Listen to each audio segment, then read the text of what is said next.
Talking Memphis Wrestling with Randy Hales and special guests.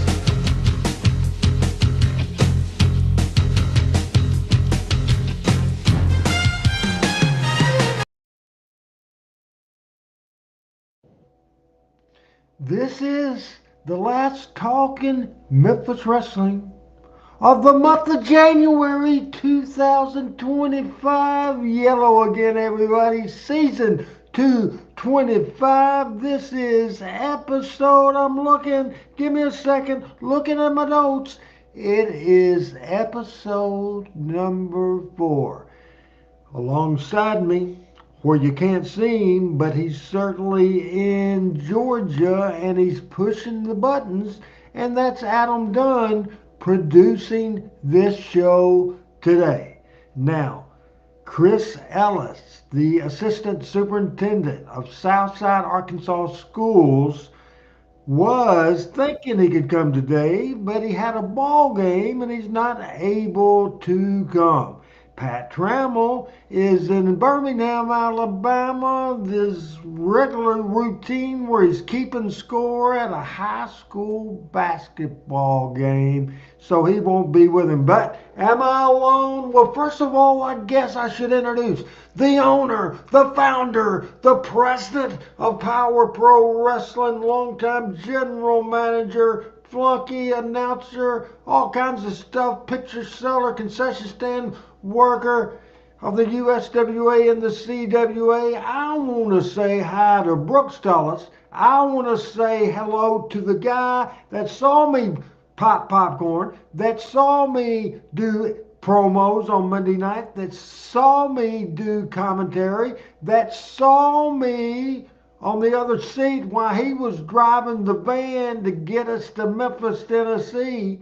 The man that while he worked his ass off putting award-winning video together, and I sat there and watched him. Randy West is in the house.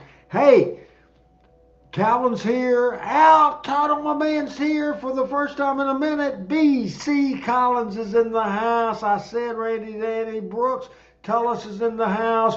Richard Hood is in the house. And now the introduction. He did a radio interview with a legend this morning in the Huntsville area, the Arab area, and he'll tell you about it. We did not really talk about what his first take is, but right now I'm requesting that's part of his first take, that interview he did today. Hint, hint. No, I'm not going to give you a hint. You might guess it. Hey, PJ, what's going on? It's Michael St. John and I doing it all together. It's me and it's Michael St. John, the Alabama Broadcasting Hall of Famer, the Memphis Wrestling 2024 class Hall of Famer. Man, I got myself blowed up. What's going on in the first take besides what I told you to say? Did you have a bowl of Wheaties before you came on the air? You are fired up tonight, my friend. I am trying to fire myself up because, to tell you the truth, I started at 4 o'clock this morning, then one right after another, one right after another. Got $130 before noon, and that's good at that time. That's more than I had yesterday at that time, and I did $250 for the day. But at 3:15 this afternoon, I still had that $130. So many people started driving. To tell you the truth, I got a little diarrhea, Michael, if you brought it up.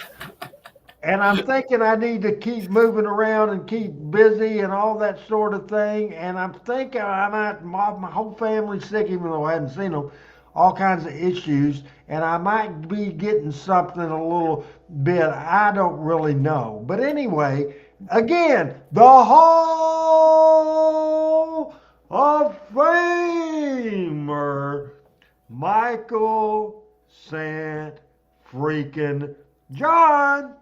You know, Randy, I think your little bout with that thing could be nervous energy, nervous stomach. I know that always tears me up a little bit. Hi, everybody, and thank you, Randy. A great introduction. And yes, I did have a chance today to interview the one, the only Jeff Jarrett. And he's in town. He was doing the car wash today, going around to all the media people. He was on Channel 31, who is our TV media partner here with Fun Radio, and did a great interview with my friend Max Cohen earlier today. And he was out at the Rocket City Trash Pandas Stadium, and I had a meeting out there. In fact, I missed him by like 30 minutes.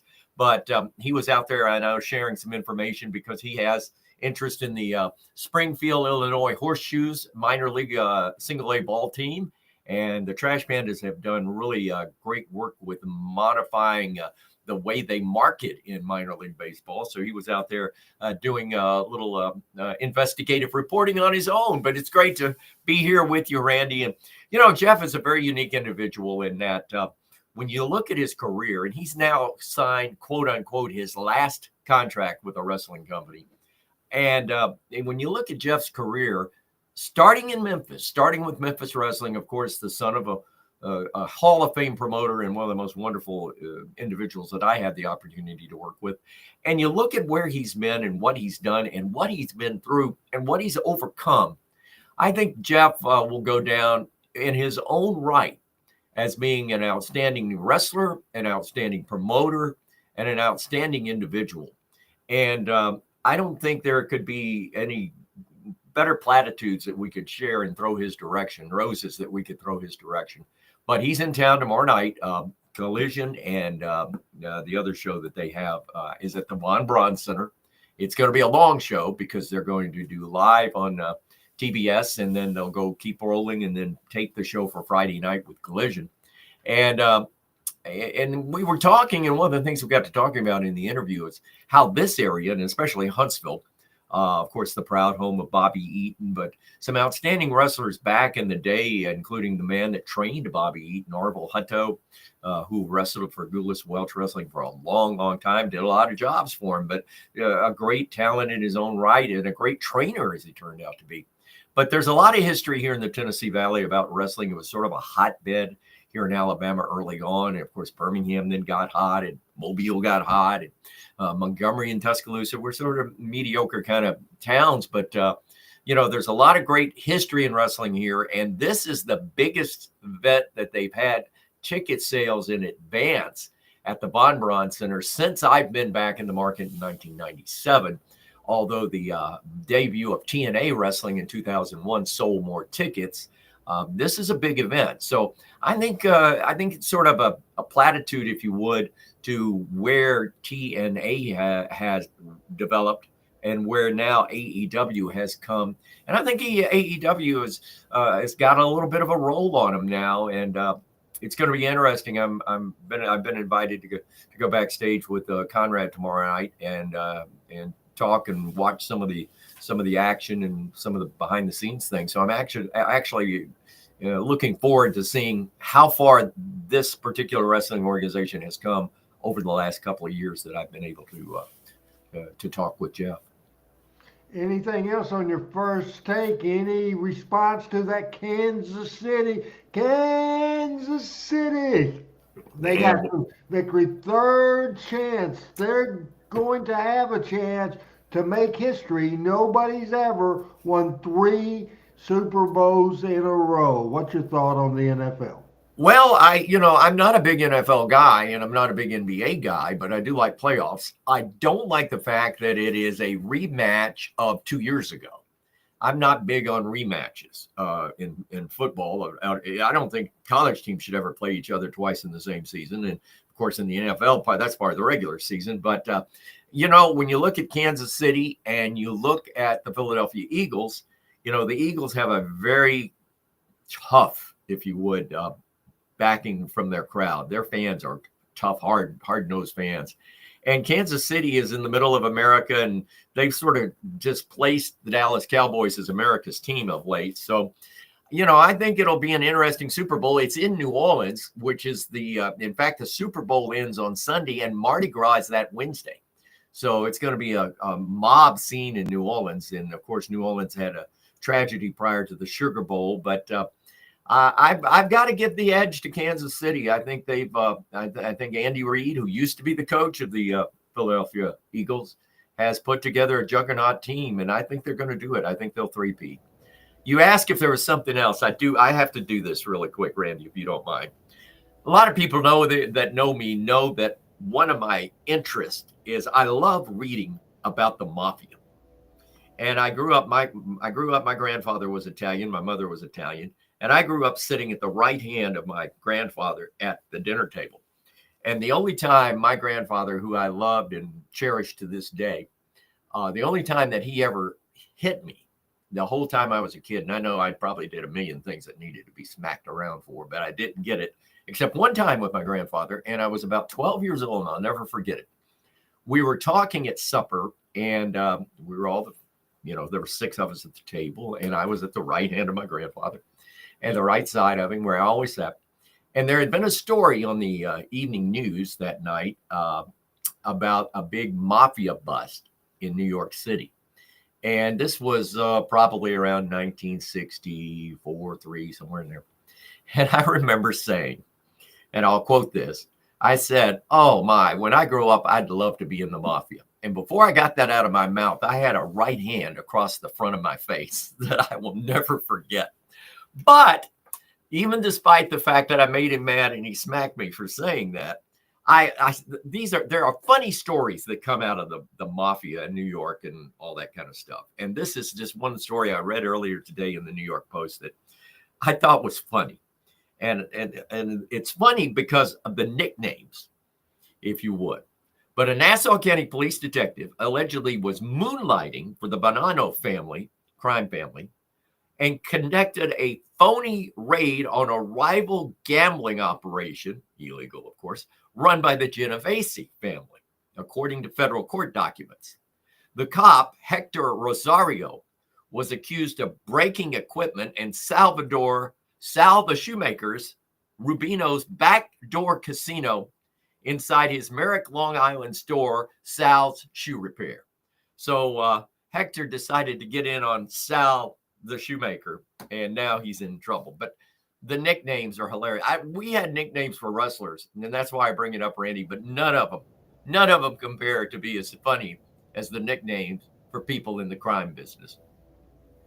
Very interesting, unique first take, and that's what I like about this show. Expect the unexpected on a Tuesday night. Expect it, and we give it to you. Michael St. John's here. I'm Randy Hales. Adam Dunn is producing. Pat Trammell's keeping score in Birmingham, and the coach is superintendent or assistant superintendent in Southside, Arkansas. So 2 of the gang is here, and we're ready to go. Last week we started, the last couple of weeks we've been talking about 85, and we probably have another couple of weeks of 1985 to do. It's just such a great deal, and I think the MVP is superstar Bill Dundee. The heel turn of 1985. This is after he came back from losing the first loser leave town. He came back in 1985, and they're working for a second loser leave town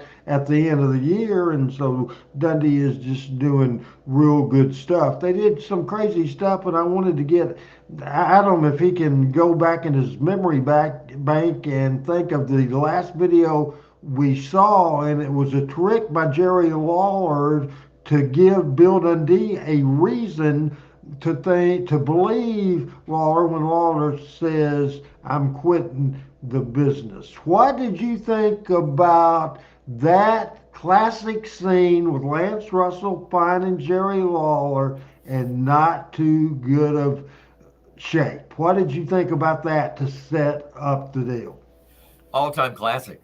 All-time classic. I mean, how many times have you seen something like that on a wrestling show? You talk about expecting the unexpected. That was sort of the thing about Memphis wrestling. You never knew what you were going to get. And that video, and I think the best part of that is knowing Jerry and knowing Jerry's temperance about alcoholic beverages. He played a hell of a drunk not to have ever been drunk before. Makes me think that he's been tricking us all these years. I don't think so. I don't either, but it's just very interesting. We got some interesting stuff related to that coming up, and some of this might be out of order. I just went with numbers on the video. It might get a little out of order, but this is a spotlight on 1985, and you'll see some fabulous ones. You'll see a lot of Lawler Dundee. You'll see a lot of Lance and other stuff. We're going to start with a 1-minute 33-second Part 8. 1:33 Part 8 from 1985 with Michael St. John, Adam Dunn, and yours truly, Randy Hales on Talking Memphis. Where is Lance Russell? He must have sat down with Lawler. The last thing we saw was Lawler saying, "Sit down here, Lance." I guess he sat down because he ain't here, right? He's just taking the day off.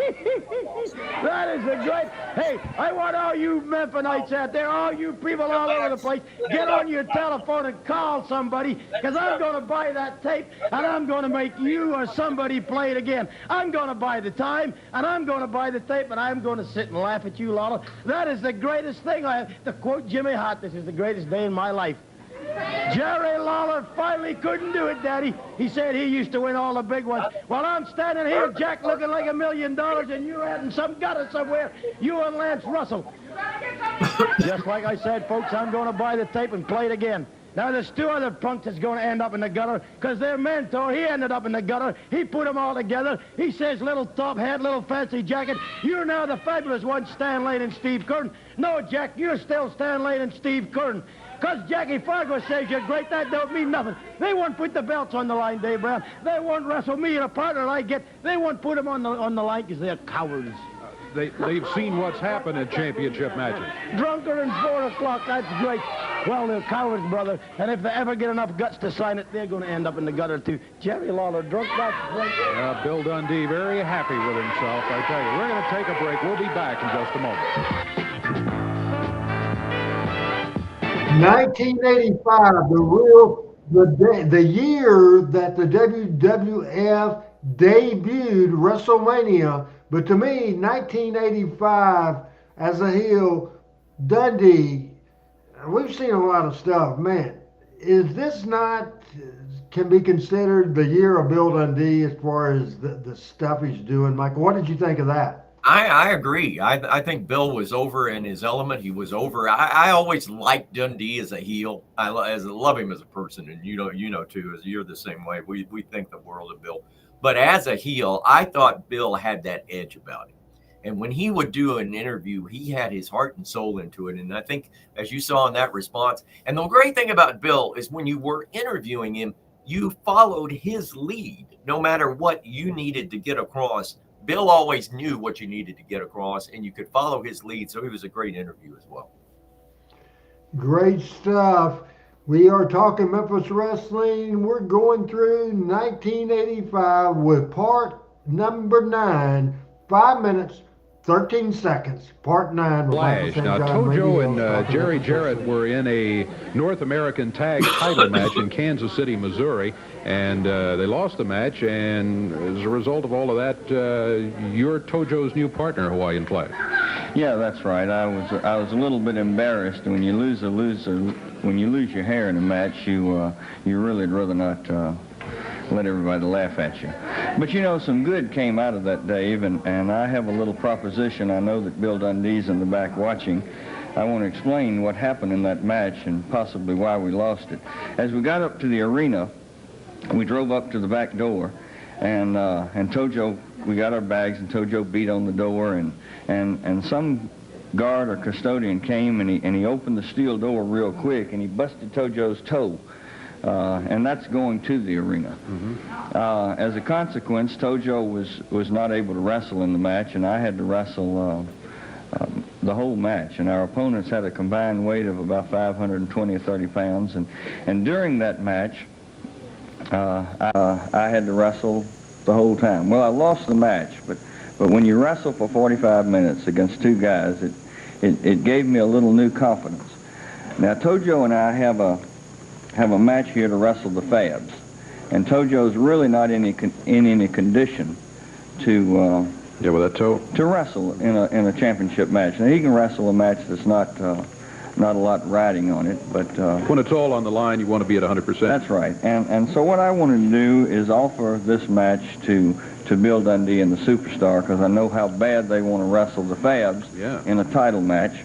Well, it's Bill Dundee and the sheep herder, I understand now. Yeah, the sheep And herder, right? if Bill would come out here, I have a little proposition I'd like to offer him. Okay, well, let's see if we can get him out. Yeah, and as mentioned, Jerry had his head caved and match in Kansas City.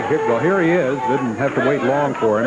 Hey, Halloween's over. Lawler and Lance is laid in the gutter drunk. This little bald squint-eyed Jeff standing here looking like Humpty Dumpty. And you, what happened to you, Chrome Dome? Now, give me a little proposal. What do you want, Dad? Because I kind of liked you, Jerry. I really did. You're not really a bad guy. Well, I always had a lot of respect for you too, Bill. And what it amounts to is Tojo and I, I'm probably, you don't keep up with the tag situation much. Oh, man, take a look at that monitor. You took Tojo, why would you let him come out and make a fool of himself like this? He take it off. He go ahead. Wait, no, Tojo, wait. Bill's not a bad guy. Tojo and I won. Oh, I always liked you. I never thought much of this little slant eye, though. Yeah, well, Tojo and I won a shot at the Southern Tag title. You remember when we beat Bota and Bubba? All right. I'm willing to trade you this tag title match. If you would give me, the Hawaiian Flash here, a shot at your Southern belt. Now, wait, Bill, wait. I realize... You want to wrestle me for this belt? Yeah, well, Jerry Jarrett wants to wrestle Bill Superstar Dundee for this belt in a title match. Well, I know that I'm not a Jerry Lawler, and I know I'm not a Steve Kern, and I know I'm not a Stan Lane. And you won't give them a match. But I did... Oh, I will, right after I beat the world champion. Well, but you see, Tojo is not able to wrestle as my partner for the tag title. And I did real good against these guys by myself. I can see that. Well, no, I lost the match. But don't you want to wrestle the fans? So what you're really saying, let me get this clear. What you're saying, if I sign a single match for you, the Hawaiian Flash or Jerry Jarrett, whatever, you will sign over the title match to me and Rip Morgan. That's what you're saying. That's right. That's right. Against the Fabs. I'll trade you against the Fabs, and this coming week, instead of y'all just having a WrestleMania match, you get your wish and you get a tag title match, and then that night after that match, I'll go back in the ring. And No. You want it back to back. You want me to go out and wrestle with Rip Morgan. No, I'm not taking nothing off Stan and Steve. They're fair wrestlers, and I'd be a little tired after I whooped them, and you want me to come right back and wrestle you? But. Hell, yeah, give me the pen. The more I think about it, the easier it is. Yeah. Where did we sign, Jack? I've signed here. Hey, don't come creeping up on me, boy. I've signed here at the Hawaiian Flash, and if you'll sign right there. There it is, both signatures. So that's for this one, right? If you'll sign here on that's Stan and Steve have already signed this, and if So this gives Dundee and the sheep herder, right? It's for the tag title. So I'll have 3 belts after this match is over. I really did like you, Jerry. You're not such a bad fellow. You're all right. Matches are signed. All right, thank you, Hawaiian Flash and Tojo Yamamoto. That's it, and the matches are signed. We'll take a.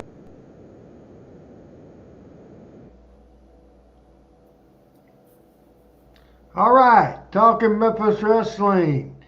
28th day of January, our last show of Talking Memphis Wrestling, the month of January. Had you ever seen that, and what were your thoughts on that?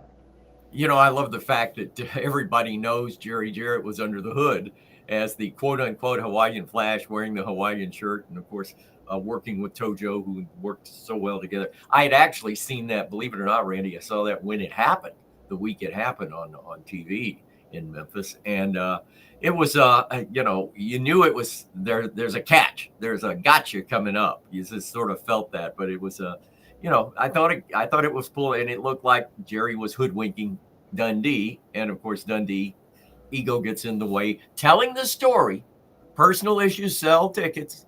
Again, the genius of Memphis Championship Wrestling booking. And it started with Lawler certainly being playing a drunk on television, then the trick there. I'm a little confused, Adam, on what number we're at. If you know what we have next, just go ahead on Talking Memphis Wrestling, and let's see what's next. So by Jonathan Boyd and Rip Morgan. And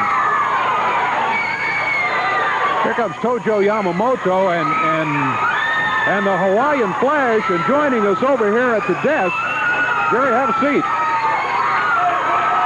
is Jerry Jarrett. Jerry, you have an amazing similarity to the Hawaiian Flash, but it can't be because he's in the ring. You talk about being railroaded, buddy. No way, Jack. That's Jerry Lawler. You think I'm stupid? You talk about a sting operation. You talk about being shafted. The whole stinking promotion's behind it. And I ain't going for it, Jared. And you're the worst. I'll beat you in the Dundee. Jarrett and Dundee going at each other. Down here. The Hawaiian Flash. Tojo, the Invader, all of them over here behind the desk. There you go, Michael. Expect unexpected in Memphis Wrestling. Jerry Jarrett. Dundee and Jarrett. Oh, look out. The Flash. On Dundee. Jerry Lawler, the Hawaiian Flash now pulling. The Hawaiian Flash working on Bill Dundee. I love it how Dave has to get behind the prop to keep from getting into the middle of the action. Dundee's head slammed into the desk. That's Jerry Jarrett and Taurus Bulba. Dundee falls over the bell. Tojo kicking on the Invader down there on the floor. Dundee and the masked Hawaiian Flash just slugging it out over here. We got a free-for-all going. Never even got to do the introductions for the match, much less get it underway. We'll try to get it sorted out and see if we can get them back up there. Oh, the Invaders. Remember, watch Meanwhile, Taurus Bulba. He was a heel, and no matter how he did it, even as a babyface, he was a baby-faced heel. Tojo could pull off anything. Superstar Bill Dundee, Jerry Jarrett, and here comes the Hawaiian Flash in there. Over the back goes Dundee. Hawaiian Flash using the right hand.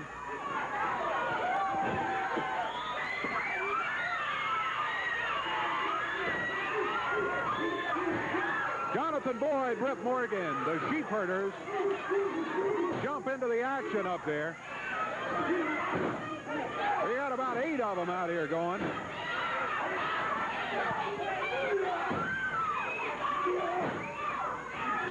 Referee Jerry Calhoun doing his best to restore whole bunch order, of great video coming up on Talking Memphis Hawaiian Wrestling. Flash being double teamed by the Sheepherders over in the corner. Now Jonathan Boyd goes after Jerry Jarrett.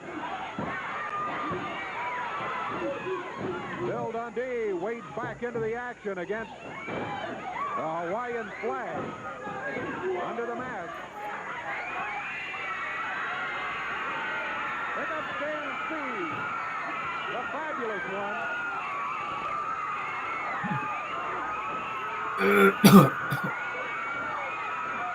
A free-for-all underway. 10 or 12 of them, and now a chair in the ring. Steve Stern hammering Rip Morgan with a chair. There goes the Sheepherders. There goes Bill Dundee. Taurus Bulba with a boot to the back of Jerry Jarrett on his way out. Oh, Tojo Yamamoto has just smashed the Invader with a wooden shoe across the back. James says, in my opinion, Bill Dundee was a better heel in 1985 than Roddy Piper was in the main event of WrestleMania. That's strong compliment there, Michael. Indeed it is. Boy, I love this brawl. Memphis brawling. Memphis wrestling, Memphis brawling. Synonymous words with each other. Bill Dundee. It started when Bill Dundee was upset. But he says a switch has been made. And that the Hawaiian Flash was Jerry Jarrett when the contract was signed, but he says it's now Jerry Lawler. And he knows he has to face him in the upcoming as Dundee headed out. There's that chair against Stan Lane has it. All right, we're going to have to take a break and try to sort this out. We'll take a break and we'll rejoin you.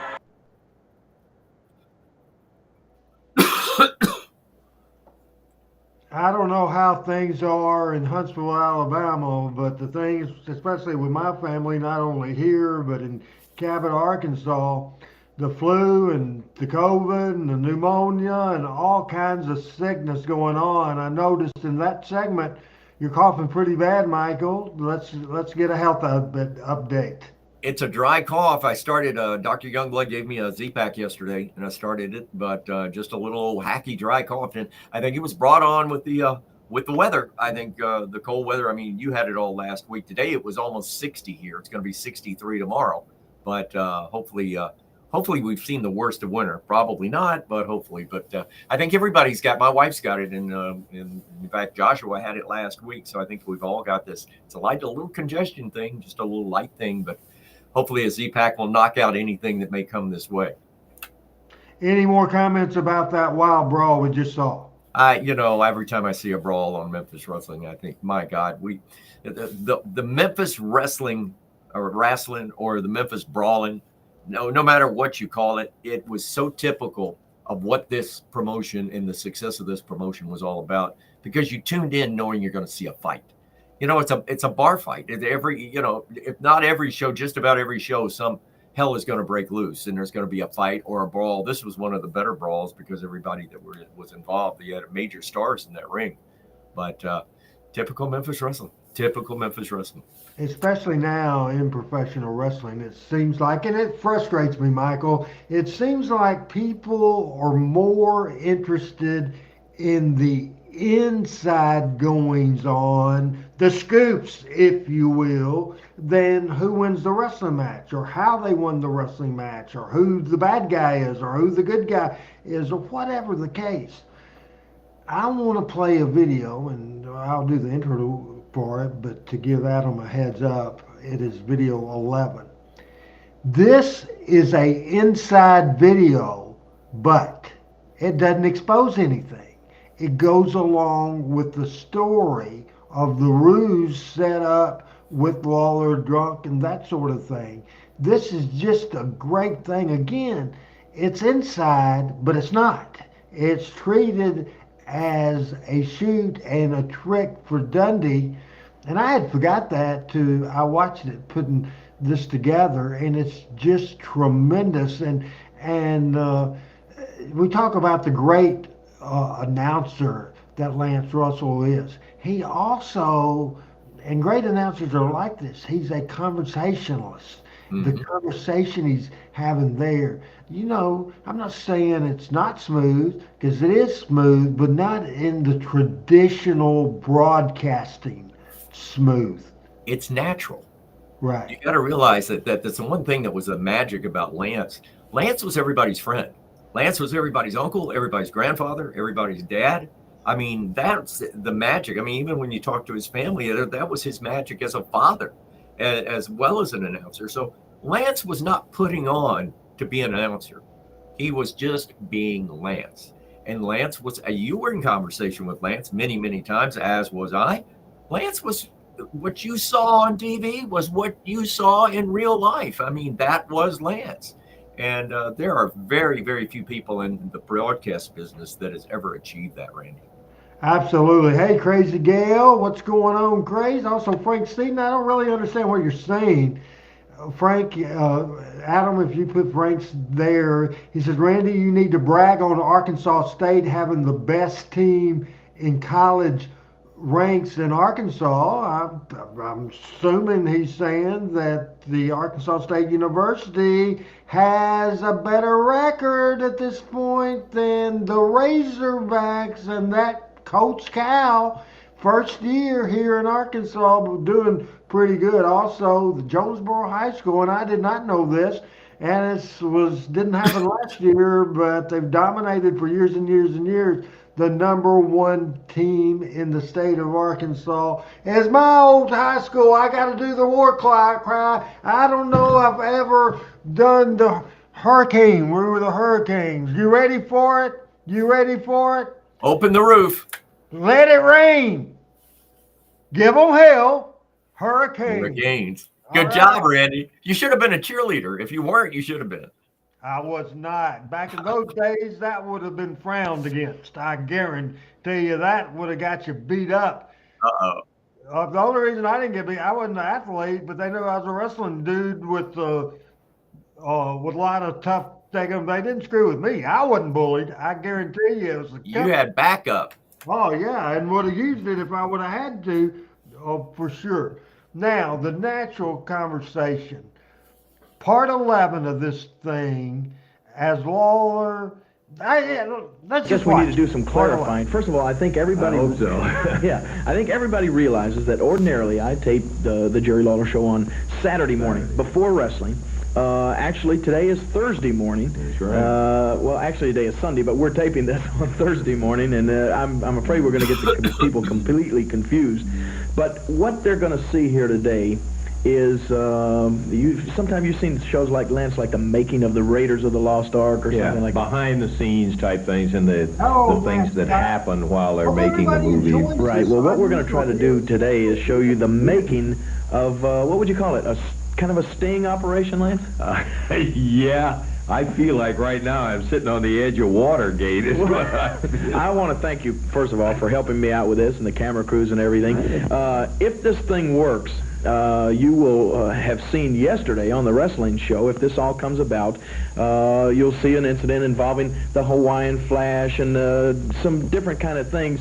But we're about to see if all of this takes place. And incidentally, I guess if Bill Dundee is not fooled by this whole little charade, well, they probably won't even be seeing the show. Be seeing this. We'll have to do a completely different show. But if you are seeing this, then I guess our little scheme worked. And what we're going to do is try to show you a recap of how this big championship situation came about. And hopefully by now, the Hawaiian Flash has a Southern Heavyweight title match coming up Monday night with Bill Dundee. Hopefully, right, Lance? Yeah, that's true. Hope that it all comes off that way. That's the intent.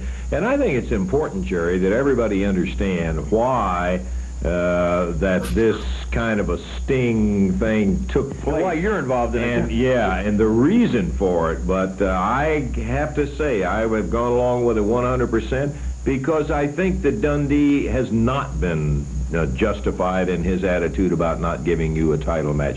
After all, well, you'll cover that. He gave you one, you gave him one right before, knowing that Flair was coming in here, and the whole thing just kind of hacked me off, to tell you the truth, that he wouldn't give you a return. Well, today or yesterday or however this is going to work out, hopefully he gets a little bit of the payback.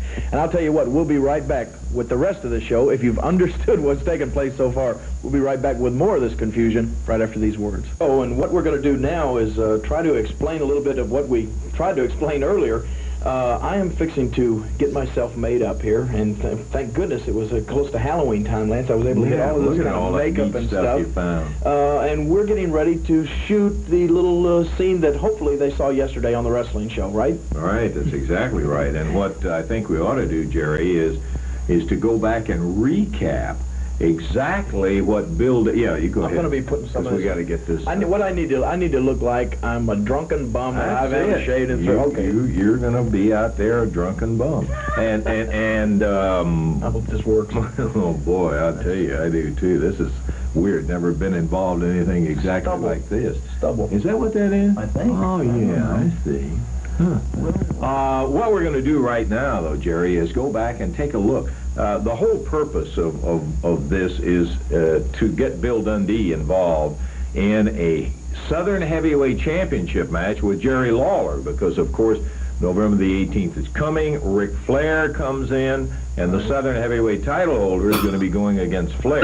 Let's go back for a minute, Jerry. I did a little recap of exactly the things that Dundee did to warrant all of this charade. We can show that now, and hopefully they'll understand a little bit better about what right. Okay, let's take a look at it right now.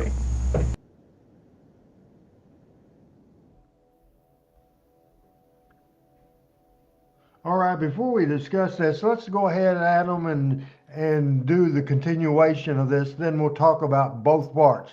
Part 12 next on Talking Memphis Wrestling. Do I look like a drunken bum now, or what, Lance? How's the transformation? I think at least the people understand why Dundee deserves what we're fixing to lay on him right now, Jerry. Well, I just hope this works. I'll tell you what we're going to have to do. I think we're going to have to take a break. We'll come back with more of the show and more explanation, and I should just be laying there, you think? Yeah, that's the idea, you know. I mean, the whole thing. Like I staggered home and Never Didn't made even make it in the house, fell out. That's right. You ought to put some more of these beer cans down there. Open them, Yeah. pour it out, or what? Yeah, just open them and kind of. Jesus. Yeah. Ugh. It'll smell like Boy, I'm telling you, if we had smell-o-vision, what's that going to do to my grass? It'd probably make it grow twice as fast. Okay. Dundee will absolutely certain if he could smell it. Just lay that like I didn't finish all of that. Or Yeah. something. Hey, where's the bottle? Here you got it is. the I bottle? got the bottle. Okay. Then you need to get, pour some of that out of there.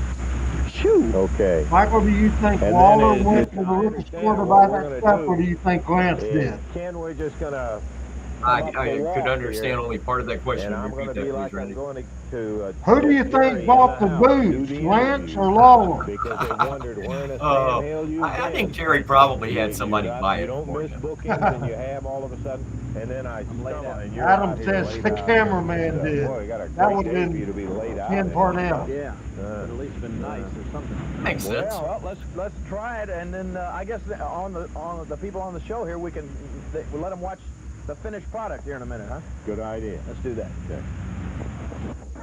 Earlier this week, something very strange was going on. Jerry Lawler missed a couple of his bookings. Now, those who know Jerry Lawler know that Jerry Lawler does not miss bookings, but he missed a couple of them, and Lance went out to his house to kind of see what had happened, but when Lance got there, he certainly didn't find what he expected. Take a look at this.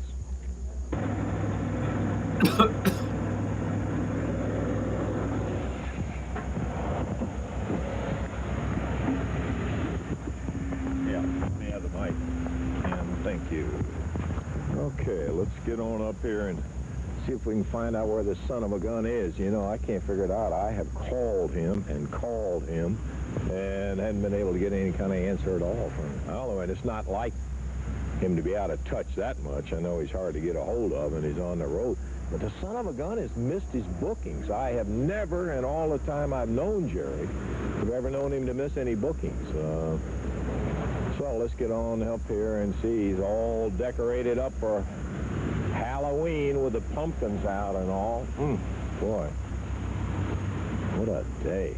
Well, let me get, what in the Sam Hill is We this? don't have that video, Russell, but Beer cans? yes. It eventually leads up to that, and we'll watch Blair What the hell are you and doing, Coco Jerry? in a little bit. Jerry, We'll what in talk the about Sam Hill are you doing out here? Come on, get up. Get up from here. You are going to catch your death of cold out of here. I'm warm out here. I'm warm with this. Hey, come on. Hey, Sam, you better turn the camera. Hey, turn the camera off. We don't want this in there. You got a camera. Yeah. I'll leave the camera on. Jerry, come on. What? Get up from here now. What in the Sam Hill are you doing out here with all this drinking and carrying on? Sit down, Jerry. No, it's not breaking kayfabe at all. I've never seen you in a situation like this. Do you agree with that, Michael? This is not breaking kayfabe at all. This is breaking the scheme, the plot against Dundee. This does nothing to break kayfabe, right? I totally agree with that. I don't Come think on, this Jerry, book you've been... is And now? They want me to come out and find out what in the Sam Hill. Come on. I'll tell you what in the Sam Hill, who is he? Come on, Jerry. Good night. You want to know why I'm here, Lance? Where am I? That's the best line of them all. All right. I want to tell you what. Who the hell is he? Quit. I'm not wrestling anymore. You're not gonna quit. I have already quit. You're just, come on now, let's get in the house. I don't feel so good. I bet you don't feel so good. That garbage. But no, it's not this. I'll tell you why I don't feel so good. Is that on? Is he taking a picture? Yeah, he's still shooting. I want to tell you why I quit. You don't want to know why? Yeah, why? Why, Jerry? You haven't. Go ahead. Tell me why. Because of Mr. Superstar Bill Dundee. Oh, you're not going to let that little guy get in your hair, are you? Like He won't give me, he wouldn't give me a title match. That's right. And Well, he I know gets that. to wrestle the world champion. That's true. And I don't. And I told everybody that if I didn't win the world title, then I retire. So if I can't wrestle for it, I can't win it. So I'm gonna retire. So I quit now. Hey, that costs a lot of money. Yeah, I know it. Okay, come on. Let's get in the house. Now, Jerry, you don't need any more of this. Now, come on. I don't Things aren't that bad. I don't need any more Bill Dundee. I don't need any more wrestling. You're going to let Bill Dundee do this to you? Now, come on. Get yourself together. Let's get this all back together, man. You still got a chance. I, Lance, have got a chance to quit. And I do. Sit down, Jerry. here. Hey, Sit down no, here. I'm not. You get up with me. No, you hey, sit down come on. with me. Hey, Ken, turn it off. We don't want any more of this. Please, just turn this stuff Sit off. down with me, Jerry, come on. Now, get up and go in the house with me. Now, get out of here. Will that work? Oh, you had me convinced. Are you sure you hadn't had a lot of practice? Never, no, Lance. Well, I'll tell you one thing. You know what? You know why he's going to fall for this, Lance? Because his ego right now is as big as the Daegum Empire State Building. well. Now I'm trying to talk like this again. I'm telling you, the guy is riding so high. He thinks he is the greatest thing since sliced bread, and he'll love this. When he sees this, he'll love this. He knows that I have never think that he did this to you. Exactly, because every time we have ever had a confrontation in the past, he's come out on the short end of the stick. The hair, his wife's hair, the loser leaves town, all of those matches, he's come out on the short end of the stick. And you're right, to think now that he has caused me to become a drunken bum because he won't give me the title shot. To quit wrestling, I mean, he will, he won't even hesitate. He'll love it, Lance. After that, opening bout will be coming up in just a moment with the Sheepherders going against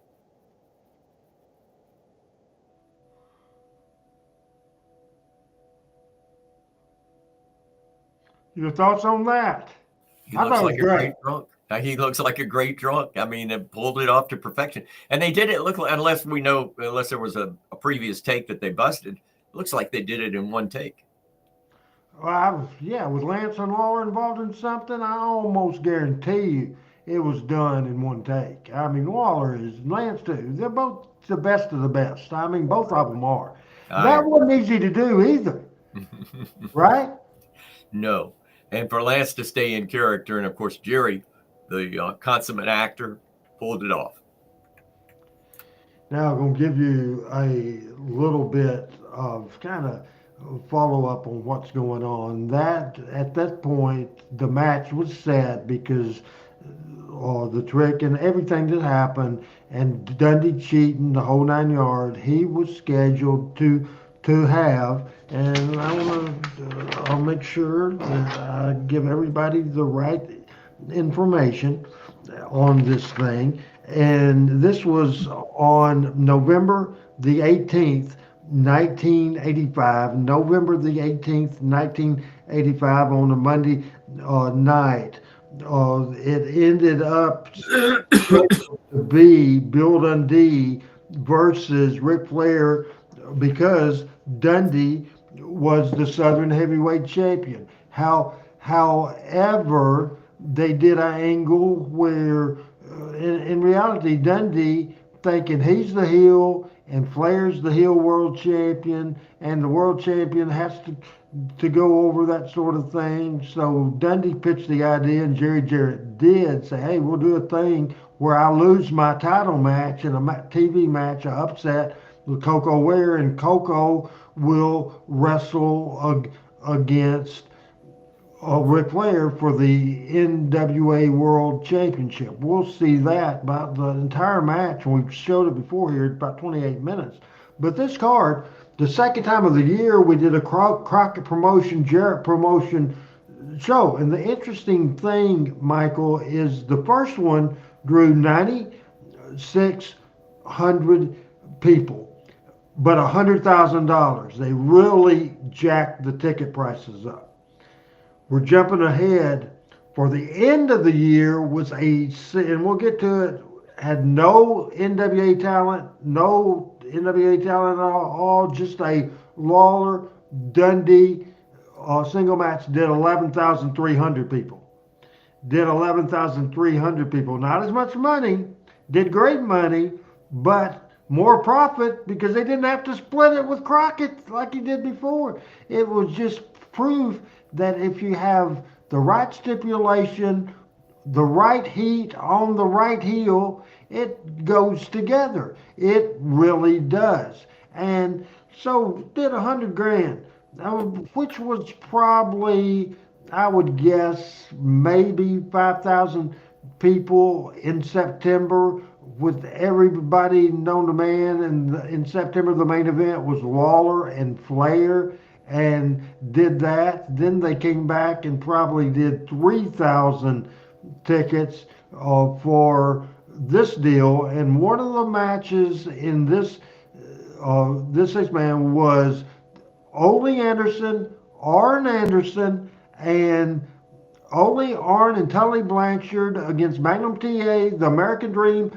Dusty Rhodes, and Jerry the King Lawler, about 6 minutes. And I think this is Ole Anderson not respecting Memphis wrestling and not giving a shit that Lawler's over. And to me, he did everything in his power. You guys watch this and tell me if Ole Anderson was trying, well, absolutely, I'm not saying he was trying to bury Lawler, but he was certainly not doing him any favors.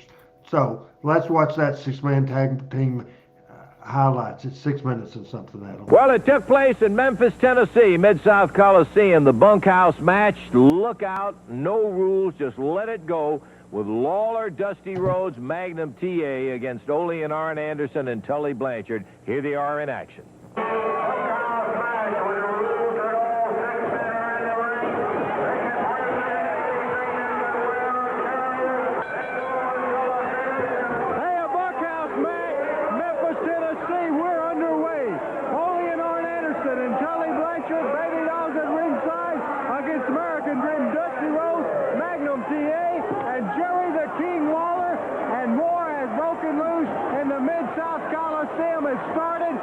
Dusty Rhodes going after Arn Anderson, Magnum TA going after Tully Blanchard, and Jerry Lawler, and now it's Lawler and Tully. Only attacking referee Jerry Calhoun, and this. Who's the voice, Randy? Watch out! Do what now? Who's the commentary? Me and Lance Russell. For any announcements if he finished, they just started swinging. And I mean to tell you, it is nothing but nonsense. Lance was the ring announcer, so it started hot. So when that happened, and I was at the table, I would just do the play-by-play till Lance got back. Good job. Anderson and decks him. Ole Anderson and Jerry the King Lawler involved in a battle. Ole slams him in the eyes. Baby Doll, a perfect 10, over to help Tully back up and get ready for more action in the ring. A bunkhouse match extraordinary with 6 entirely violent citizens in that ring, in Lawler, Rhodes, and Magnum TA against Blanchard and the 2 Andersons. Out of the ring goes Arn Anderson. His big Dusty Rhodes, the American Dream, drops down to the concrete to go get him. Magnum firing away on Ole. Lawler going after Tully Blanchard. The referee. Now Ole sold for Dusty. He sold for Magnum, but he didn't sell much for Lawler. Did you notice that? I did.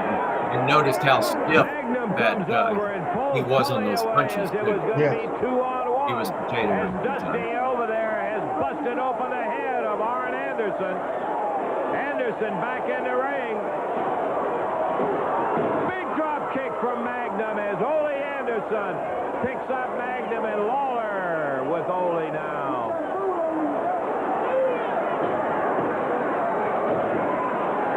Arn Anderson bleeding. Magnum going after him, and Dusty decides to take off after Baby Doll.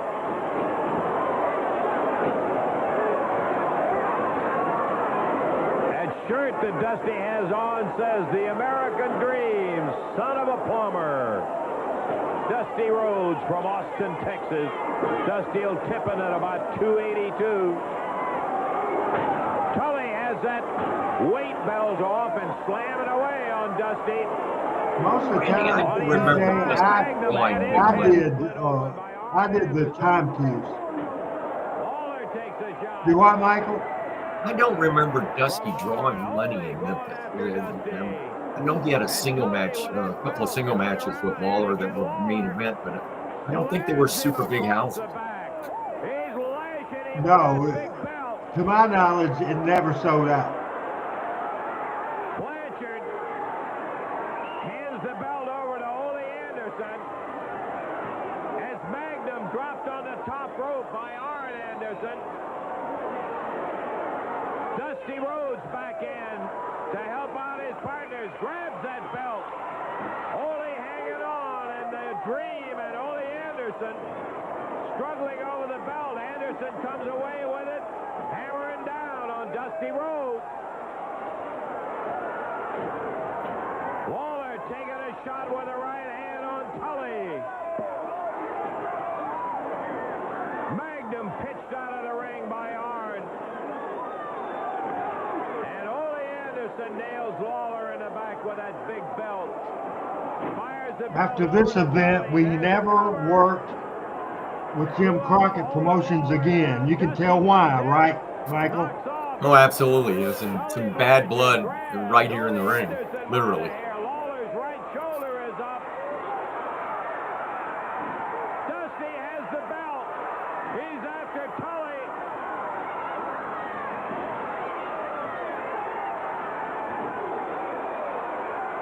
Lawler's got the belt now. Slamming on Ole Anderson. Now Blanchard. Magnum TA blast. Lawler is laying those belts into Ole big time just then. Absolutely. After Arn, but Ole Little payback.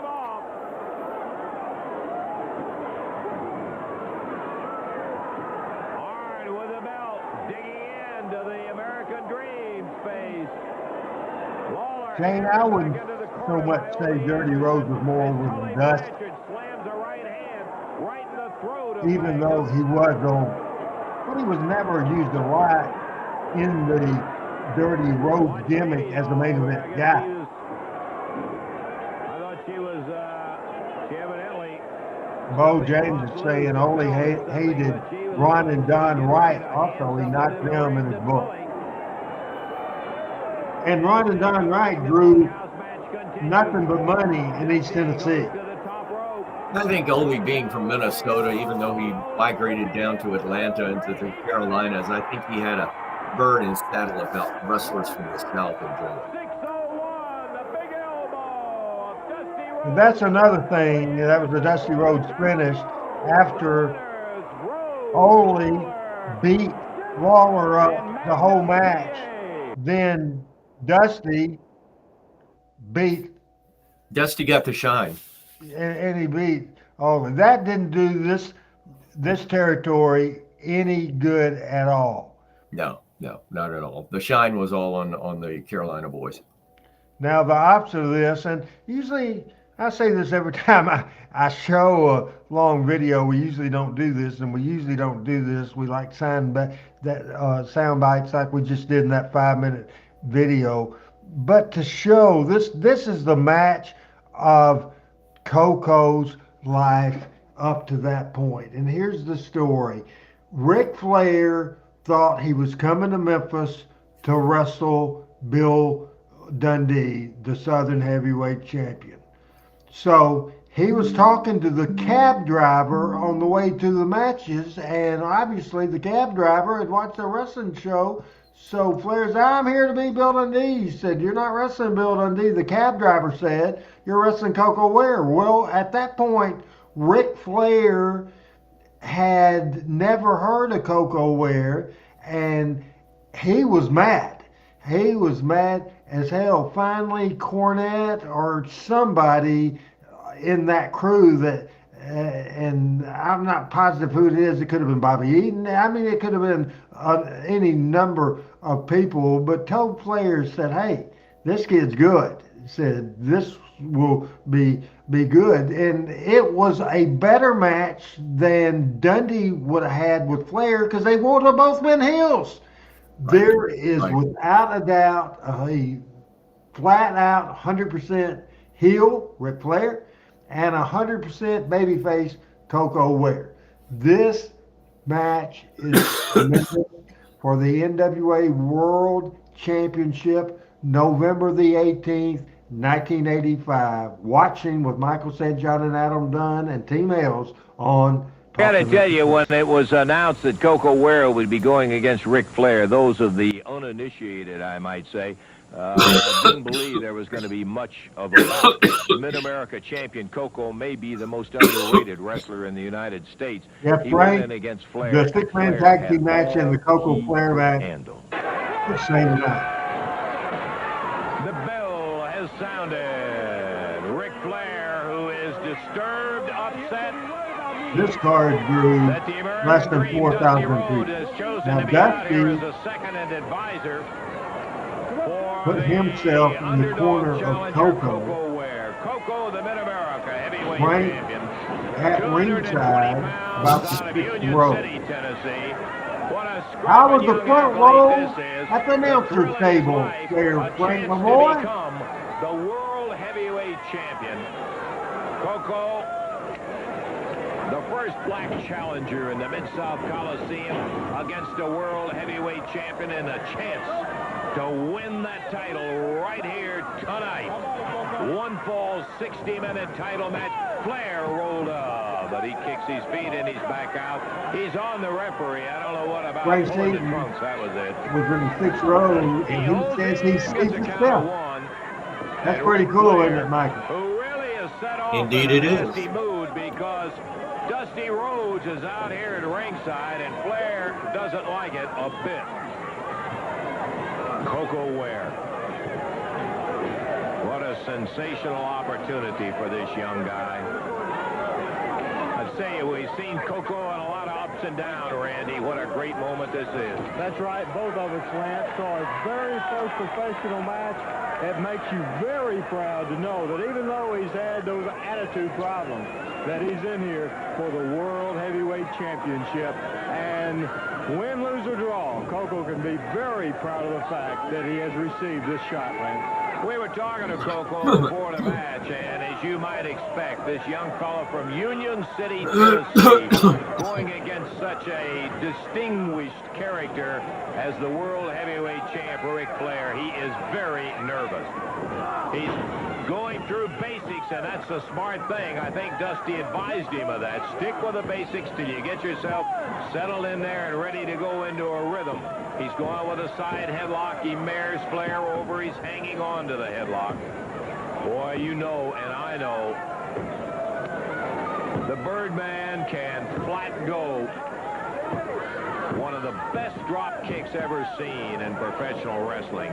And Ric Flair, who thinks he's got a surefire pushover in this young fellow from Union City, may be in for an amazing shock of his life. Ware hanging with that side headlock on Flair. Dusty hollering up a little advice from time to time. Forearm shot to Ware. Shoulder puts Flair down on the deck. Over the top. Nice leapfrog by the champion. Reversal. And Flair fights it. Coco. Snapmare over and down. Count of one. And Flair gets that right shoulder up.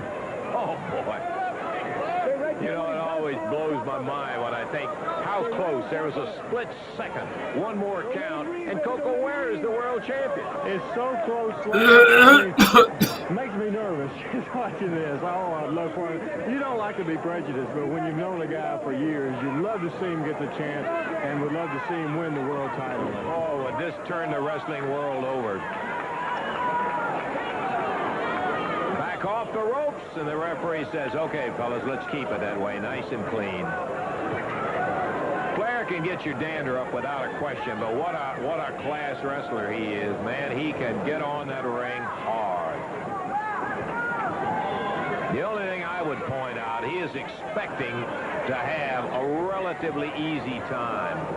Though he's smart enough as champion to know wherever you go, whenever you're against a man in the ring on any given night, it could happen. Nice set of moves from the champ, but it's reversed on it.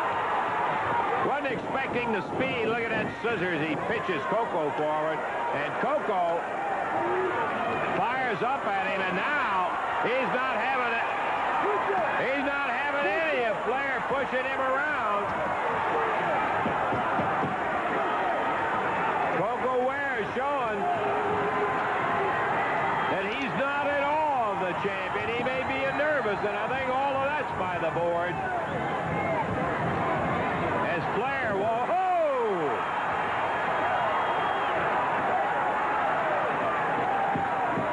Coco brings some credentials in as the Mid-America champion, and I think Flair just thought he was dealing with another local yokel, could push him around the way he wanted to.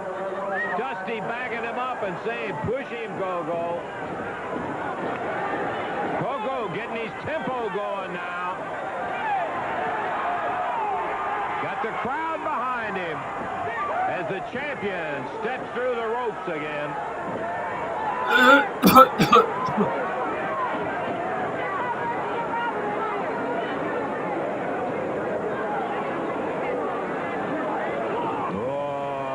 Quick move. Flair popped that knee to the midsection. Hit him with a chop so fast. Blisters Coco Ware with that chop. I think there's no doubt, Michael, that the crowd at the Mid-South Coliseum in Memphis, Tennessee, they're into Coco, and Coco's doing a great job. Fantastic. This is really, I'm watching. Coco was really quick back in those days, and that, yes, I think that told what he was doing. Oh, he almost got him. I mean, he was that close. And Ric Flair, with a little fright in his eyes, for the first time as he realized how close he was to losing his championship. Flair stops him with a knee, chops him. They're trading licks again.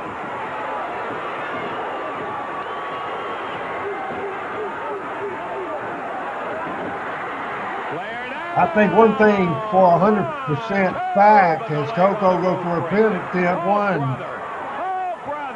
Leg on the rope there. I think that. Go ahead, Michael. No, I think this was a prelude of what you were going to see Coco later in his career.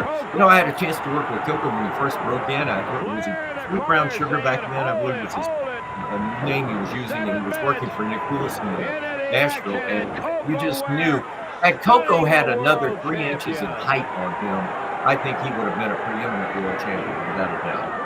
Yes, I 100% agree. And this is just fantastic. And boy, Ric Flair didn't even know how to take that flying body press. Did you see him duck his head on it? Yeah. Dusty, in case you just joined us, serving as the one thing that's interesting is you have to give Flair credit selling his ass off for Coco. He sold 100 times better for Coco than Ole Anderson did for Jerry Lawler. Oh, it's not even in the same arena. Not even close.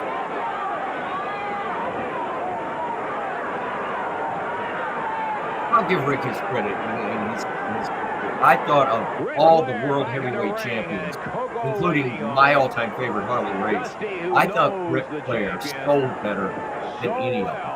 But the thing I always sort of, in a Ric Flair World Championship match, and I had a chance to call one of them back in the day, but I always thought that the thing about Rick is he did the same sort of moves in every match. Now, of course, he wasn't in one territory working all the time when he was the NWA champion. He was moving around. So, and back then the media wasn't like it is today when you see every match on every screen or video or whatever. But you would see him do the top rope walk. You would see him do the stagger and the fall, when he was dazed and that kind of stuff. Whereas he was a great seller, but at the same time, he had a lot of the same gimmick. Coco Ware spins. Flair out on the floor. He We can't would do hold on to him. 100%. Yes, BC, this is November the 18th, 1985. Advantage for Coco or a disadvantage. With some wrestlers, you know, when they lose their temper, they get it going, but some make a mistake so quick. We'll see how Flair is when he's hot. Absolutely right, Randy. You can't tell how it's going to affect somebody as cagey. Nick Bockwing was one of those guys. When he gets mad, brother, look out, because he really steps up to another level. That's right. Jerry Lawler, too. We can name a few. Flair going to do a little test of strength. Coco took a serious chop right under the chin. Oh, he caught him. Maybe right at the throat. Coco is down and hurt.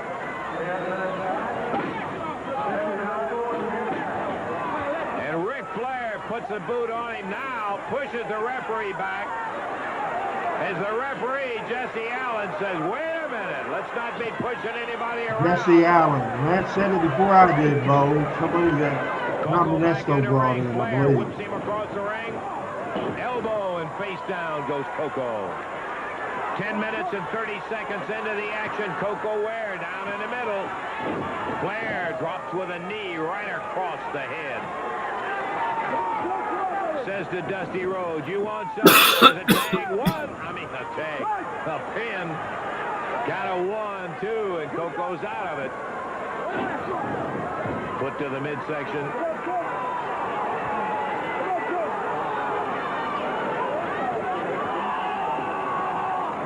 Takes that arm around behind into a hammer position on Coco Ware.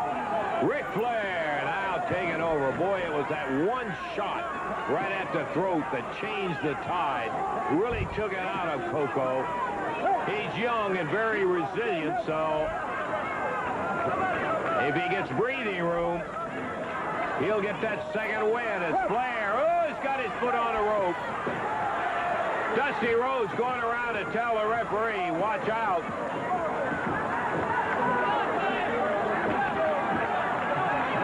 And once again, Flair with his foot on a rope, cranking that arm up.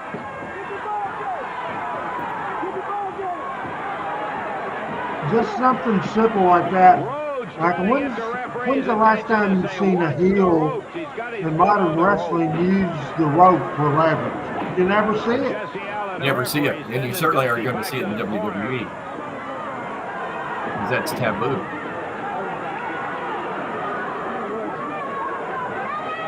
Was your Randy's interview with little Jeff?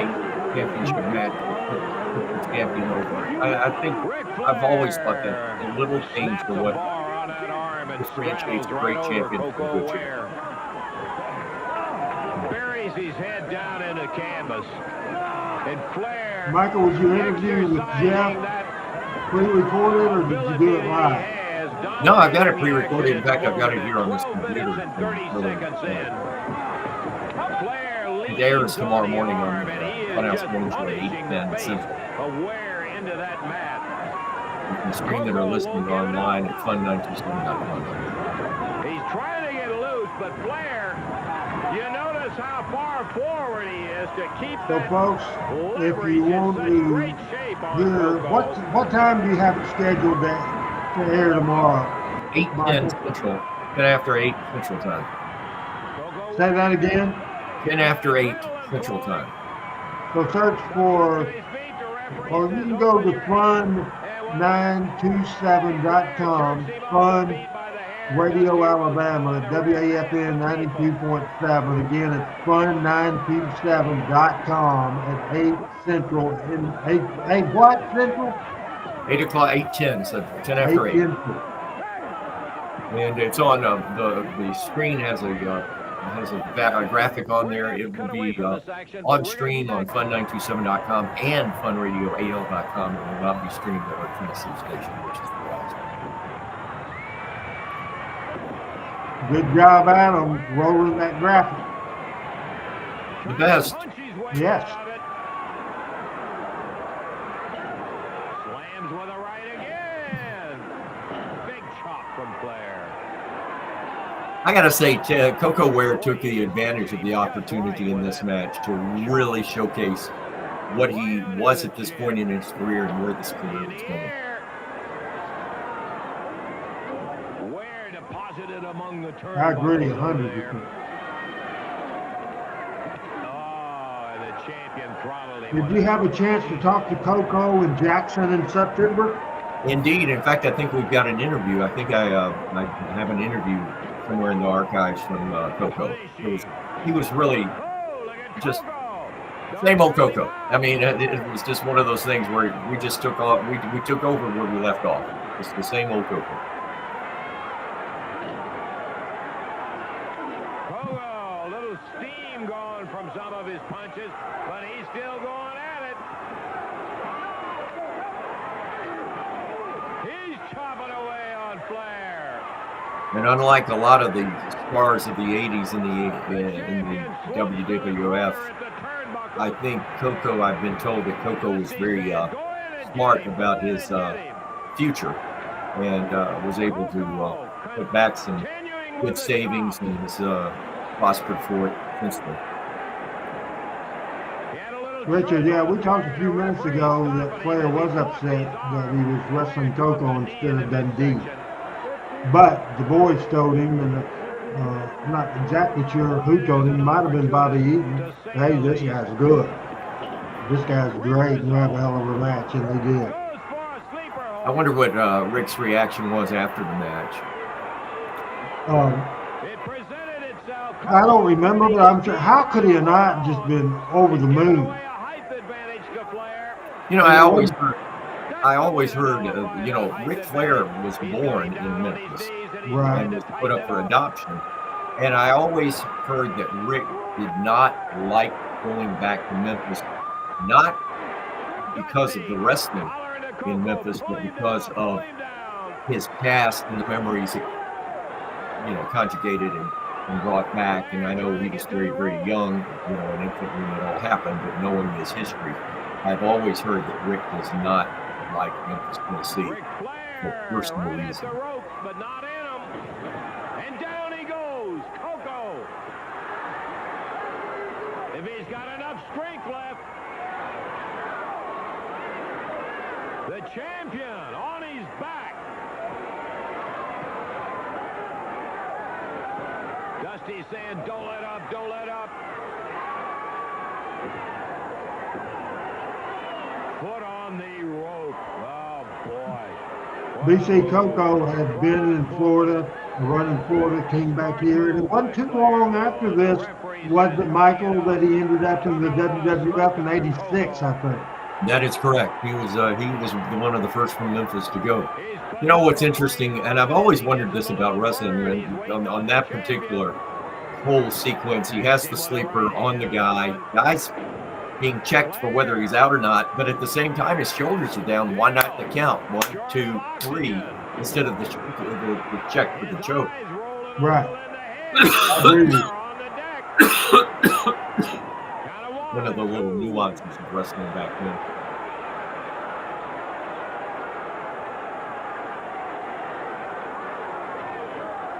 Flair blocks him, and boy catches him with that vicious chop. And dumps Coco as he picked him up, worked him into a side suplex as he snapped him down onto the back of the neck of Coco Ware. Coco trying to get up. Flair pushes him down. Richard, Coco and Norvell Austin, as the Pretty Young Things, a fantastic tag team as well. You're exactly right about that. The challenger. Well, Randy, in your opinion, who got to be the bigger talent or the bigger star, Coco or Norvell? He may have shot a lot of energy. I think Coco, even though Norvell was over for Ron Fuller in southeastern Mobile big time. So, and of course in Memphis, Norvell and Sputnik Monroe drew a ton of money. Exactly. Obviously, but with Coco being a WWF Hall of Famer, I would give the nod to him. Would you? I also would say that only because Coco, you know, he got the push in WWE. He was a major WWE star, and I know at one time one of his action figure was one of their top 5 sellers. Absolutely.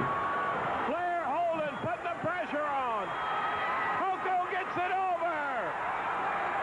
reverses the pressure. Flair lets up, comes out of it, and he broke the hold. I think Lance is underrated as a play-by-play guy because he's so good at interviews and the banner and all the stuff. But he's doing an excellent job. I mean, Gordon Soley or Jim Ross couldn't have done this good a job, I don't think, Michael. I totally agree with that. And here's the thing about Lance, when it was a match where, I think this is pretty much, I know I'm that way. If I know this match is going to be seen a lot on different venues or in different towns or in different arenas or different, even now with the streaming and all, it lives forever. Give it a little extra effort. You know, you practice a little harder before you go in there. You take better notes. You're prepared, I think, better mentally and ready to go. You know, I dare say one of my best calls, in my opinion, two matches that come to mind that I know I was on my A game was the Eddie Gilbert, Jerry Lawler TV match that we showed on this show last month, I think it was, or in November. And I had actually forgotten about it, and I saw it on this show, and then I went back and downloaded it, and I'm like critiquing myself, and I was like, you know, this isn't a bad call. You did your homework, you did your job. But the other one being the Harley Race Nick George Lewis match, 60-minute Broadway, the famous Daddy Says Sell match. And, you know, to me, the commentary that and this is my personal opinion, but the commentary I did for that match stood out because it was a football game call. It wasn't a wrestling or boxing or challenge call. It was a game call. And that's kind of where I put those two matches. It may be a mistake trying to use that hold on him. 1, 2, and Flair comes up. Agree with you, Lance. Coco using Ric Flair's fat hose, but it looks like he's doing some damage with him, Lance. Oh, he's got powerful legs. That's where he gets that great drop kick. He's really putting the pressure on Ric Flair. Bo James also says Norvell was over big and Knoxville. I know Ron Fuller just loves Norvell also. There's a shot of Big Dutch. If I may, let me say a quick prayer for everybody. And Bo, I hope your dad came out of his procedure today well. I didn't get a chance to answer you on Twitter, and forgive me, but today was a crazy day. But Godspeed to your dad, and it's real well and back to good health real soon. Yeah, Roy came through that sucker, and Bo got him home, and last I heard, he's resting and he's doing fine. Excellent. Thank God. Thank you for mentioning that. Coco and Flair trading licks. Nature Boy staggered in the middle of the ring. There's that big drop kick. Whoa, what a drop kick. He could do that so well. Oh, great. Yes.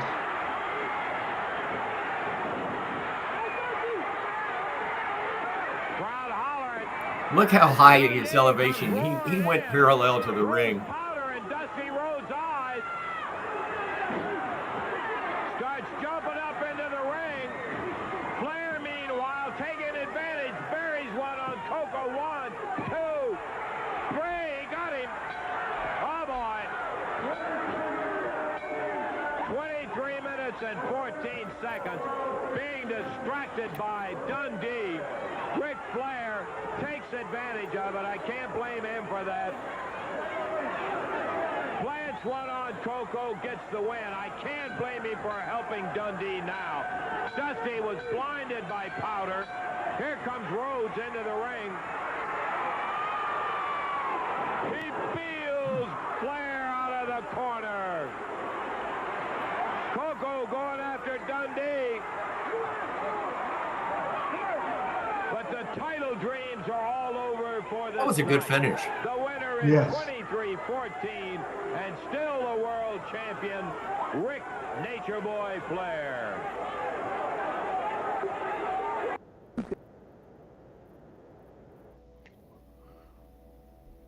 we will continue our series, and next week we lead up and we have our video. We'll come in and out of it a little bit, but our video of some of the promos leading to the December 30th Lawler Dundee. If Dundee would happen to lose the match, he would get his hair shaved, and his wife Beverly would get her hair shaved. Lawler would leave town. So we'll absolutely 100% wrap up 1985. And we talked about Jeff Jarrett earlier in this show. His rookie year was 86. We will also start in the near future, 1986. Hey, this has been a fun.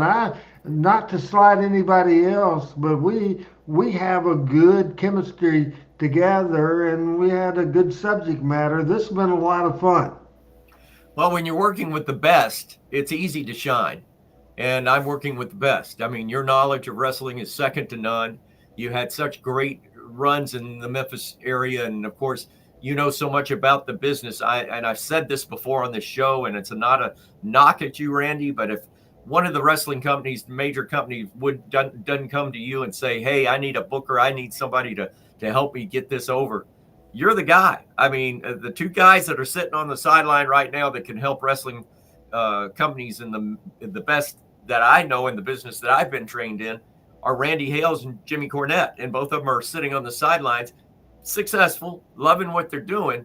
But I'll tell you, the wrestling companies are missing out on the knowledge. And it's so odd to talk about this because I know you and Jimmy had one of the greatest feuds between territories back in the day with Smoky Mountain and with Power Pro that people still talk about. But you guys are pros. You guys are on top of your game. I'm talking 25 years later. You guys are still on top of your game, so you've done something right. Hey, I wasn't planning to do this, but you brought up Jim Cornette. By the way, his mental state, he would end up with a heart attack. I don't know if I wouldn't either, with the way the wrestling bit has been. Jim Cornette would either kill somebody or have a heart attack, one or the other. There's no doubt about it. You mentioned Cornette, and we showed this before. This is a RH promo after Jim Cornette had hospitalized my ass, and I had been away from television for about a month. RH interview will be the last video we show this week, and this is on garbage can, and Randy Hales has jumped in the ring to help Brandon and Wolfie with the big garbage can. He nails him. Throws the can out on top of Jim Cornette. And throws that tennis racket. He should throw that tennis racket in that garbage can. Yeah, he should have. Put Cornette in there and throw all of them out of here. Cornette.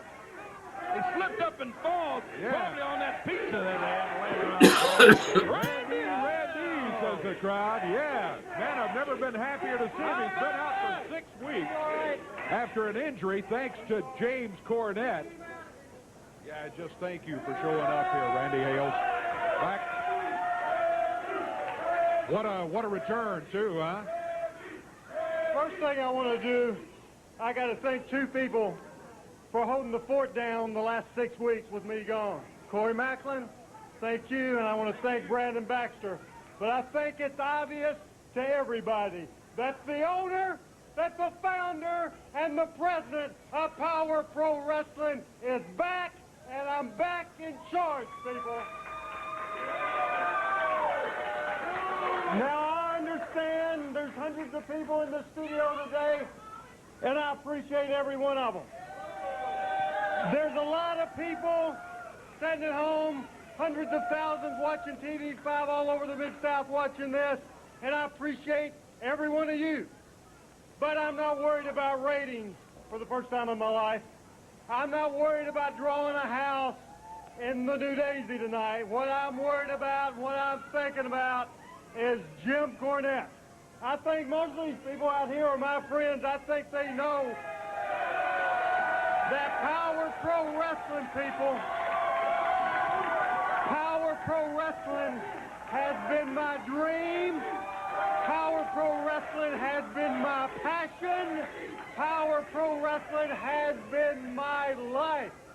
And Jim Cornette tried to take it all away from me. But let me tell you something. If you think for 1 second that I'll let some low down, no good, scum of the earth, backstabbing, egg-sutting, rockin' son of a... take this company away from me. You don't know Randy Hales very good at all. You don't know him good at all. Now, let me say this, and I want to make this real clear. When you grow up and become a man, you realize there's something in life, some points in your life that you have to take drastic measures to protect something you love. You do it for Margaret. You would do it for the kids. I'd do it for my family. But I would also do it for my business. I would do it for Power Pro Wrestling. And about 6 weeks ago, after about 20 years of coming to this station at 8 o'clock on Saturday mornings, and then 1 o'clock getting in the car and leaving, you know what happened? You were here. I was carried out to a stretcher on an ambulance and out to Baptist East. We went to the hospital. That's exactly what happened to me.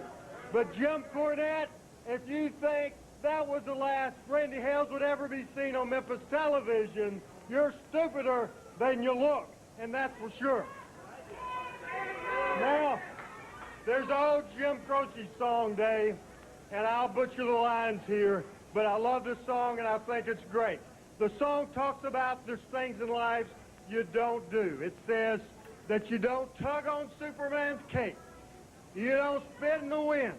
You don't mess with the mask of the old Lone Ranger. And Jim Cornette, you're going to find out you don't try to screw me out of Power Pro Wrestling. That's for sure. All right. Now, when it comes down to this, the mystery opponent is no mystery. It's going to be me. I'm going to ask Brandon Baxter to keep Kevin Christian out of it. I'm going to ask Kelly Warren, Wolf Whoopie, and all my friends to make sure it's me and you, Jim Cornette. Randy's the And this is not going to be Jack Briscoe and Terry Funk. This is not going to be a technical wrestling match. This is going to be a fight. Now, I grew up in Jonesboro, Arkansas, where there were street fights. You grew up in your mother's house practicing tennis lessons, Jimmy Cornette. It's a fight between me and you. Now, I want to say one more thing. It's no secret. On Wednesday night in my church, I'm a youth minister, and I teach the kids, and I try to teach them the right things. This past week, our lesson was on hate, and I'm not going to come out and say I hate you, Jim Cornette, but what I'm going to come out and tell you, Jim Cornette, is tonight at the new Daisy Theater, Randy Hales and Jim Cornette. There's no way, Jim Cornette, I'm laying down for you. You're in for a fight, and you're not equipped to handle it, and that's a fact. That's the word from the founder, the owner, and the president of Power Pro Wrestling. He's the mystery man. That was as fired up of an interview as I've ever heard you do. You know, I would say that is without a doubt, I think not only my favorite, but it's the best babyface promo that I ever did. Doing a heel promo just was easier for me because I'm a natural heel. But that had all the points. It was thought out. It wasn't scripted. Obviously, I had the Jim Croce thing that I wanted to say. I knew I wanted to say a thing about the youth group, you know, but it wasn't a scripted promo. It was absolute not, but you have bullet points in your mind. And, you know, I uploaded that 2 or 3 weeks ago and thought, because we're going into February the 10th on a Monday night. It's the last Power Pro show of the series. We'll be showing on a Monday night, February the 10th, as Adam has that graphic. He is damn good, Adam Dunn. All he has to wait for me to say something, he finds that graphic and he puts it up there, and we're looking forward to that on February the 10th. But I'm proud of that interview, so that's just a very good thing. Final words, as we're going to get out of here early today. You need to rest your voice, man. It'll work. Everything works. I mean, this time of year, you know, it was funny. I would call my doctor the other day, and normally I'll have a couple of colds between the start of fall and, you know, going out to football games in the rain, or, you know, something will get you going. And this is the first. I had a great checkup a couple of weeks ago, my annual with him, and I called him yesterday and I said, I've got a little tickle in my throat. I texted him and then talked to him and I said, tickle in my throat, a little dry cough. I said, I'm thinking maybe I need a Z-Pack to knock out anything and just as a preemptive strike. And he looked at me, or he said to me, normally I get 2 or 3 of these calls a year and you haven't called me this year. And I went, I haven't had anything. So I had a cold to start. The first game of the football season was August 18th, and I had a cold to start that. It was the normal summer cold that you get at the end of the summer season. And then I've drank my passion fruit juice every morning. I've taken my vitamins. I've said my prayers. I sound like a Hulk Hogan skill here, but no, I've just, I've been lucky, and hopefully I can avoid the cold too as well. But tomorrow night I'm hoping to go down, and it was funny because Jeff asked me about Joshua today, and Joshua is already, he's already been on me. Hey, Pawpaw, can we go? Hey, Pawpaw, can we go? So I got to talk to his mom in the morning. I did one thing didn't mention this at the front end. I took Joshua on Saturday to Bowling Green, Kentucky for the Cincinnati Reds Caravan. They do a thing where they have players, and the manager was there, and Nick Kroll, the president, and so forth and so on. And I took him. Well, when I got there, I gave him my business card, and I said, is there an area that you want the media to sit or whatever? And the lady that was putting it on, their media director, said, "Oh, we're so glad you're here. You want to do some interviews?" And I'm like, well, I've got a microphone in the car, but I wasn't really planning on working. Oh, we'd be honored if you did some interviews. There was only one TV station there. Channel 40 was there, and it was just a cameraman with a camera. So I got the royal treatment. And of course, when Pawpaw heads backstage, right who's on the hip. And so before they came out to the public, he's already gotten his picture taken. He's gotten autographs. The manager's already talked to him. He stood there as I did my interviews with Jim Day. And he was in hog heaven. And then he got back and he told his dad about it. And his dad, I talked to him Sunday after Mass, and his dad said, "You know what you're doing to this kid." He says he's not going to, when he goes to a show for the rest of his life, whether it's an event like this or a concert or something, he thinks that he has access to backstage before anybody else does. And I said, well, as long as Pawpaw is alive and God gives him the breath that can do it, I'll take him. But anyway, long story for a short thing. But I think this AEW show tomorrow night is going to be a very, very good show in this town. Real quick final words, Michael, as we get out of here and head to bed. Hey, you are the best. I really appreciate it. And I miss Pat. I really do. He's like a brother to me. And Coach, I absolutely love Coach. And I know they are both so dedicated to kids and what they do in their lives. But, when you and I are on here, it's like old times. I mean, when I find out it's just you and me, we've done TV before together years and years ago. We've worked together in the studio, backstage. I mean, it's like riding a bicycle, Randy. I mean, I love working with you, and I love the folks that are watching and listening, but I really do, and I say this every week, thank you for allowing me to do this. I really appreciate this. And you don't know, it's a high point in my week. It's a time that I can reflect and also get fired up for what we're going to do next. You and Adam Dunn, I mean, we probably don't say enough about Adam Dunn and what he does for this show. And I just think it's outstanding. And again, I just want to say from the bottom of my heart, a big thank you to you, because I know you're the brains behind this and the genius behind this.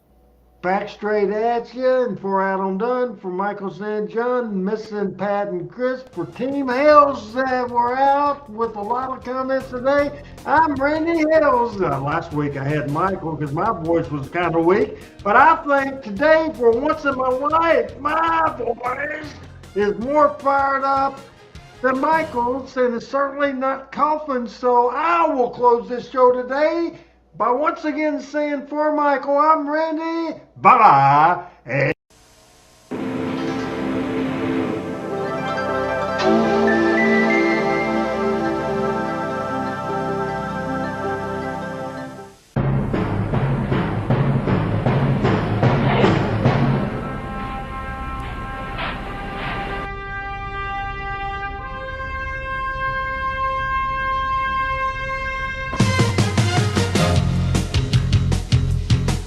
Talking Memphis Wrestling with Randy Hales and special guest